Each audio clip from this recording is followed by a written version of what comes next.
Praise the Lord. கர்த்தருடைய பரிசுத்த நாமம் மகிமைப்படுவதாக. இன்றைய தியானம் 1 ராஜாக்கள் 1ஆம் அதிகாரம் மற்றும் 2ஆம் அதிகாரம். இந்த நாள் தியானத்திற்கான தலைப்பு பத்சேபாளுடைய சோக கதை. பத்சேபாள் யார்? பத்சேபாளை பற்றி நிறைய பேருக்கு தெரியாது. ஒரு சிலருக்கு ஒரு காரியம் தெரிஞ்சிருக்கும். என்ன அப்படின்னா, சங்கீதம் 51 முகவுரை இப்படி சொல்லுகிறது: பத்சேபாளிடத்தில் தாவீது பாவம் செய்து நாத்தான் தீர்க்கதரிசி பாவத்தை கண்டித்து உணர்த்தின போது தாவீது பாடிய சங்கீதம். இன்னும் நிறைய பேருக்கு பத்சேபாளை குறித்த சின்ன சின்ன விவரங்கள் தெரியாது. பத்சேபாளுடைய கதை வேதத்தில் இப்படி தான் துவங்குகிறது. ஒரு கேள்வியோடு துவங்குகிறது. ராஜா தன்னை பாவம் செய்வதற்காக அழைக்கிறார். அதற்கு ஒத்துக்கொள்வதா அல்லது வேண்டாம் என்று சொல்லுவதா?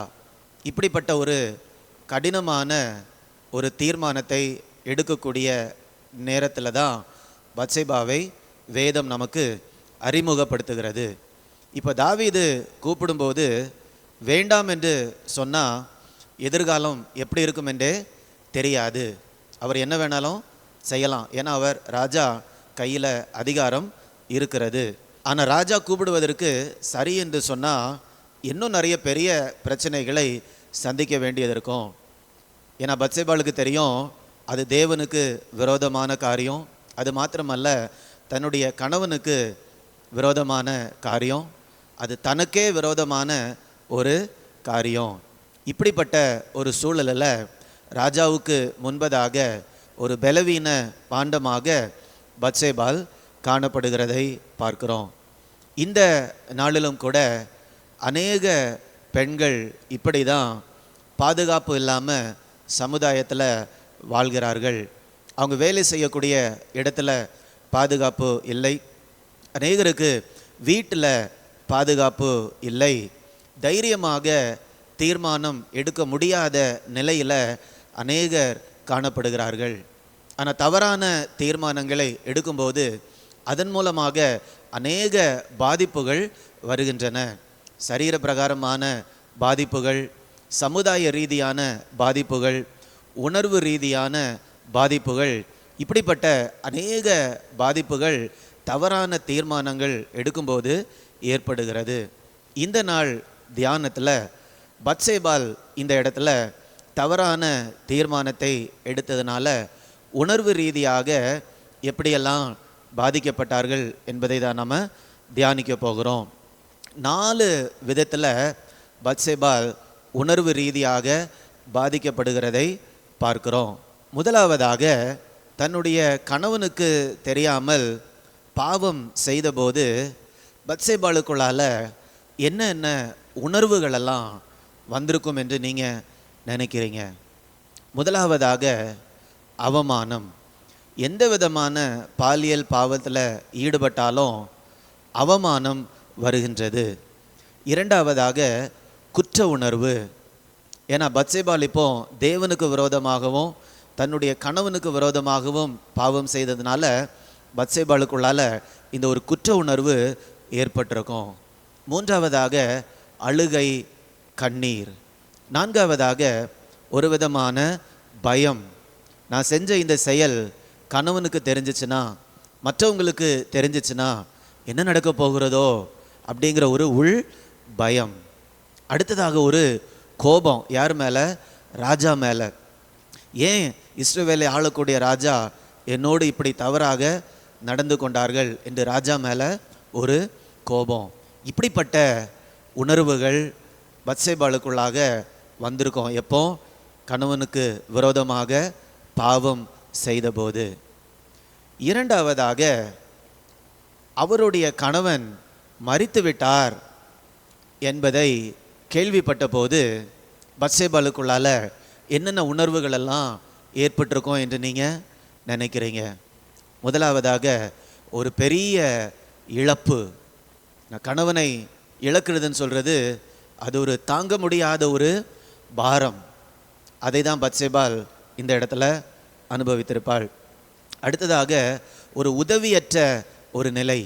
இனி எனக்கு யார் உதவி செய்வார்கள், என்னுடைய தேவைகளை யார் சந்திப்பாங்க, சமுதாயத்தில் எப்படி நான் வாழப்போகிறேன் என்று சொல்லக்கூடிய ஒரு உதவியற்ற நிலை. அடுத்ததாக ஒரு நம்பிக்கையற்ற ஒரு சூழ்நிலை. எனக்கு இனி ஒரு எதிர்காலம் உண்டா, நான் தனிமையாக இருக்கிறேனே. அப்போ தன்னுடைய கணவனுடைய மரணத்தை கேள்விப்பட்ட உடனே பத்சேபாளுக்குள்ளாக இப்படிப்பட்ட உணர்வுகள் தான் வந்திருக்கும். மூன்றாவதாக நான் கர்ப்பமாக இருக்கிறேன் என்பதை அறிந்தவுடனே பத்சேபாளுக்குள்ளால எப்படிப்பட்ட உணர்வுகளெல்லாம் வந்திருக்கும். முதலாவதாக ஒரே குழப்பம். இதை நான் யார்கிட்ட சொல்லணும், ராஜா கிட்ட போய் சொல்லணுமா, சொல்லக்கூடாதா, இதை நான் என்ன செய்யணும் அப்படிங்கிற ஒரு பயங்கரமான ஒரு குழப்பம். இரண்டாவதாக ஒரு பெரிய அதிர்ச்சி. மூன்றாவதாக ஒரு விதமான நடுக்கம். அவங்களாலேயே தாங்கிக் கொள்ள முடியாத அளவுக்கு ஒரு நடுக்கம் கண்டிப்பாக ஏற்பட்டிருக்கும். நான்காவதாக பிறந்த குழந்தை 7 நாளிலேயே மரித்து போய்விட்டது என்பதை பார்த்த உடனே ஒரு தாயாகிய பத்சேபாளுக்குள்ளால எப்படிப்பட்ட உணர்வுகள் எல்லாம் ஏற்பட்டிருக்கும். முதலாவதாக ஒரு பெரிய இழப்பு, இரண்டாவதாக ஒரு ஆழமான துக்கம், மூன்றாவதாக வேதனை, இந்த இழப்பை தாங்க முடியாத ஒரு வேதனை, நான்காவதாக ஒரு பயங்கரமான ஒரு சோகம். இத்தனை உணர்வுகளுக்குள்ளாக கண்டிப்பாக பத்சேபாள் தள்ளப்பட்டிருப்பார்கள் என்று நாம் பார்க்கிறோம். இந்த அடுத்த படத்தில் நம்ம பார்க்கும்போது இந்த எல்லா சம்பவங்களும் ரொம்ப ரொம்ப வருடங்களுக்கு இடையில் நடக்கலை. ஒரே நேரத்தில் இந்த 4 சம்பவங்களும் ஒரு வருடம் அப்படிப்பட்ட இடைவெளியில் இத்தனை சம்பவங்கள் நடக்கும்போது அநேக விதமான, நம்ம அந்த படத்தில் பார்க்கும்போது அநேக விதமான தாங்க முடியாத உணர்வுகளை நாம் பார்க்கிறோம். ஒரு தனி பெண்ணாக இவ்வளவு தாங்க முடியாத அவமானத்திற்குரிய வேதனைக்குரிய உணர்வுகளை அந்த பெண் தாங்கி இருப்பார்கள். ஆனால் அப்படிப்பட்ட நேரத்தில் பத்சேபாளுடைய கதை இந்த சோகமான சூழலிலேயே முடிந்து விடவில்லை. இப்படிப்பட்ட ஒரு உடைக்கப்பட்ட வாழ்க்கையில் தேவன் ஒரு திருப்பு முனையை கொண்டு வருகிறார். தேவனுடைய கண்கள் பத்சேபாள் மேல் படுகிறது. தேவன் என்ன செய்தார் தெரியுமா? இந்த பத்சேபாளுடைய குமாரனாகிய, தாவீதுக்கும் பத்சேபாளுக்கும் பிறந்த குமாரனாகிய சாலமோனை தாவீதுக்கு பிறகு அடுத்த ராஜாவாக தேவன் தெரிந்து கொள்ளுகிறார். பத்சேபாள் தெரிந்தெடுக்கலை, தாவீது தெரிந்தெடுக்கலை, ஜனங்கள் தெரிந்தெடுக்கலை. தேவனே சாலமோனை தாவீதுக்கு அடுத்தது இஸ்ரவேல் தேசத்தை ஆட்சி செய்யும்படியாக அவர் தெரிந்தெடுக்கிறார். இதை தான் நம்ம இன்றைய தியானம் 1 ராஜாக்கள் 1ஆம் அதிகாரம் 2ஆம் அதிகாரத்தில் இதை தான் நம்ம வாசிக்கிறோம். தாவீதுக்கு பிறகு எப்படி பத்சேபாளுடைய மகனாகிய சாலமோன் ராஜாவாக வருகிறார் என்பதை. இப்போ இப்படிப்பட்ட உடைக்கப்பட்ட ஒரு வாழ்க்கை, ஒரு நம்பிக்கை இல்லாத ஒரு வாழ்க்கை, ஒரு சாம்பலை போன்ற ஒரு வாழ்க்கைக்கு தேவன் ஒரு மேன்மையை கொடுக்கிறத நாம் பார்க்கிறோம். இயேசு கிறிஸ்து இந்த பூமியில் வாழ்ந்த நாட்கள்லையும் இதே தான் அவர் செய்தார். இயேசு கிறிஸ்து இந்த பூமியில் அவர் வாழும்போது அநேக பெண்களை அவர் சந்தித்தார். பாதிக்கப்பட்டவங்க, அவமானத்தில் வாழ்ந்தவங்க, ஒதுக்கப்பட்டவங்க, இப்படி அநேகரை இயேசு சந்திக்கும் போதும் அவர்களுடைய வாழ்க்கையில் ஒரு திருப்பு முனையை கொடுத்தார். தகுதியே இல்லாமல் சமுதாயத்தில் தலை நிமிர்ந்து வாழக்கூட தகுதியே இல்லாமல் வாழ்ந்த அநேக பெண்களை இயேசு சந்தித்த போது அவர்களுக்கு கிருபை கொடுத்தார், இரக்கம் கொடுத்தார். இரக்கம் என்றால் என்ன? ஒரு தகுதியே இல்லாத ஒரு நபருக்கு அவங்க தகுதிக்கும் மேலே ஒரு உதவி செய்வது தான் இரக்கம் அல்லது கிருபை. அப்படிப்பட்ட இரக்கத்தை அநேக பெண்களுக்கு இயேசு இந்த பூமியில் வாழும்போது செய்து அநேகருக்கு புதிய வாழ்க்கையை கொடுத்தார். இயேசு சொல்கிறாரு, இப்படிப்பட்டவர்களுக்காக தான் இந்த பூமியில் நான் வந்தேன் என்று அவர் சொல்லுகிறார். லூக்கா எழுதின சுவிசேஷம் 5ஆம் அதிகாரம் 31ஆம் வசனம் 32ஆம் வசனத்தை நான் வாசிக்கிறேன். இயேசு அவர்களுக்கு பிரதியுத்தரமாக, பிணியாளிகளுக்கு வைத்தியன் வேண்டியதே அல்லாமல் சுகமுள்ளவர்களுக்கு வேண்டியதில்லை. நீதிமான்களை அல்ல, பாவிகளையே மனம் திரும்புகிறதற்கு அழைக்க வந்தேன் என்றார். இப்போ இயேசு சொன்னார், இப்படிப்பட்டவர்களுக்காக தான், பாவத்தினால உடைக்கப்பட்டு நொறுக்கப்பட்டு அவமானப்பட்டிருக்கக்கூடியவர்களை மீட்டெடுப்பதற்காக தான் இயேசு இந்த பூமியில் வந்தேன் என்று அவரே இந்த வசனங்களில் சொல்லுகிறார். அப்போது ஒருவர் மனம் திரும்பி பாவத்தை விட்டு இயேசு மேலே நம்பிக்கை வைக்கும்போது என்ன நடக்குது தெரியுமா? ஏசாயா 1ஆம் அதிகாரம் 18ஆம் வசனம் இப்படி சொல்லுகிறது, உங்கள் பாவம் இரத்தத்தை போல அல்லது இரத்த கரையை போல அப்படியே சிவப்பாக காணப்பட்டாலும் நான் பஞ்சை போல வெண்மையாக்குவேன். இப்போ இயேசு நம்முடைய பாவங்களை மன்னிக்கும் போது நம்முடைய பாவம் இரத்த கரையை போல சிவப்பாக இருந்தாலும் அதை பஞ்சை போல வெண்மையாக தூய்மையாக அவர் மாற்றி விடுகிறாராமா. இன்றைக்கும் இந்த நாட்களில் கூட சமுதாயத்தில் அநேக பெண்கள் பாதிக்கப்பட்ட நிலையில் வாழ்ந்து கொண்டு இருக்கிறாங்க, சேதம் அடைந்த நிலையில் வாழ்ந்து கொண்டிருக்கிறாங்க, ஏமாற்றப்பட்ட நிலையில் வாழ்ந்து கொண்டு இருக்கிறாங்க, காயப்பட்ட நிலையில் காணப்படுறாங்க. இது எல்லாவற்றுக்கும் ஒரு தீர்வை கொடுப்பதற்காக தான் இயேசு இந்த பூமியில் வந்தார். ஒரு சில ஆண்டுகளுக்கு முன்பதாக என்னுடைய மனைவி ஒரு பெண்கள் கூட்டத்தில் பேசி கொண்டிருக்கும்போது ஒரு வயதான அப்படின்னா ஒரு 54 வயது நிரம்பிய ஒரு பெண் அந்த கூட்டம் முடிந்த உடனே என்னோட மனைவியோட வந்து பேசினாங்க.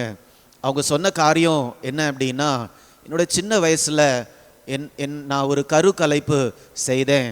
நான் இன்னைக்கு அநேக ஆண்டுகள் தாண்டியாச்சு, ஆனால் அந்த குற்ற உணர்விலிருந்து என்னால் வெளியில் வரவே முடியலை. ஆனால் இன்னைக்கு இந்த பெண் அவங்க ஒரு முழு நேர ஊழியராக ஊழியம் செஞ்சிட்டு இருக்காங்க. ஆனாலும் வாலிப நாட்களில் நடந்த அந்த காரியத்தை மறக்க முடியல.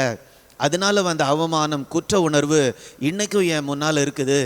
அதனால் வேற யார் இப்படிப்பட்ட பிரச்சனையோடு என்கிட்ட வந்தாலும் எனக்கு உதவி செய்ய முடியல, எனக்கு உதவி செய்யுங்க அப்படின்னு கேட்டோன்னு என்னுடைய மனைவி, இயேசு கிறிஸ்து எப்படிப்பட்ட பாவத்தில் இருக்கிறவர்களையும் எப்படி விடுவிக்கிறார், அவர்களுடைய குற்ற உணர்வை எப்படி மாற்றுகிறார், அவமானத்தை மாற்றுகிறார் அவர் சிலுவையில் செஞ்ச காரியத்தின் மூலமாக என்று சொன்ன அந்த நேரத்தில் அவர்களுடைய குற்ற உணர்வு மாறியது. இப்போ அப்படியே சந்தோஷப்பட்டு சிரித்து என் மனைவியை பார்த்து சொன்னாங்க, அத்தனை நாட்களாக இருந்த என்னுடைய குற்ற உணர்வு இந்த நேரத்தில் என்னை விட்டு போய்விட்டது, இத்தனை ஆண்டுகள் இது எனக்கு தெரியாமல் போயிடுச்சே என்று அவங்க சொன்னாங்க. இந்த நேரத்தில் கூட இதை பார்த்து கொண்டு இருக்கக்கூடிய அன்பானவர்களே, உங்களுடைய வாழ்க்கை நம்ம இதில் பார்த்தது மாதிரி ஏதோ ஒரு விதத்தில் உடைக்கப்பட்டிருக்குது என்று நீங்கள் சொல்கிறீங்களா? என்னைக்கோ ஒரு நாள் நடந்த சம்பவம் இன்றைக்கும் என்னை வாட்டி வதைத்து கொண்டு இருக்கிறது. ஒருவேளை வெளியில் நான் இயேசுவை பின்பற்றது போல நான் வெளியில் ஜெபிக்கிறேன், ஆனால் உள்ளால உள்ள காயங்கள், அவமானங்கள், ஏமாற்றங்கள் எதுவுமே என்னுடைய இருதயத்திலிருந்து அதை எடுத்து போட முடியல என்று கலங்கி கொண்டு இருக்கிறீங்களா?